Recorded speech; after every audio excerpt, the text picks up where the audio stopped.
Кудайдын чакырыгы 20-июнь.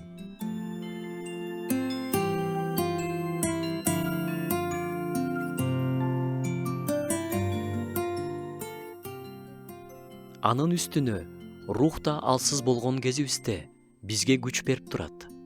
Анткени биз эмне жөнүндө жана кантип сыйынышыбыз керектигин билбейбиз.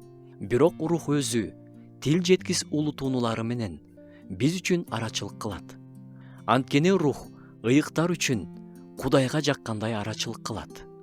Бүгүн биз бири-бирибиз үчүн сыйынсак жана мындан ары да рух эстеткенде сыйынып турсак. Сиз сыйынуунун күчүнө ишенесизби? Жакыптын катында бир туугандар бири-биринин алдында кылган күнөөлөрүн ачык айтып, сыйынышканы айтылат. Кимдир бирөө сизге өзүнүн жүрөгүнүн жараттарын ачып берди беле? Кайгысы менен бөлүштү беле? Азыр да алар үчүн сыйынып жатасызбы? Бир жыйында өтө деле көрүнүктүү эмес, жупуну кийинген жөнөкөй байбиче бар эле. Сыртынан карасаң, өзүнө тарта турган эч нерсе деле жок. Бирок баардыгы ага тартылып, аны менен сүйлөшүп турушар эле. Анткени ал ким менен сүйлөшсө да, анын муктаждыктарын дептерине жазып алып, унутпай, узакка чейин сыйынып жүрчү. Бири-бирибиз үчүн сыйынуу бул сүйүү кызматы.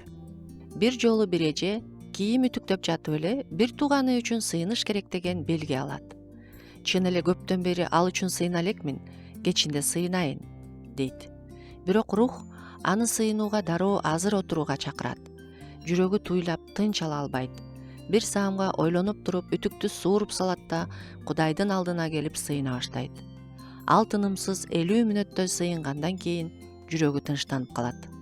Бир тууганы менен эмне болгонун ал анда билген эмес. Кийин бир тууганы кат жазып, суук күндө сууга түшүп жатканын, анан терең жерге барганда буттары тыршып, чабалактап, чөгүп кеткени жастап, 50 мүнөттөй күрөшүп, анан эптеп аман калганын айтат. Кудайга шүгүр, ал мени өлүмдөн алып калды дептир.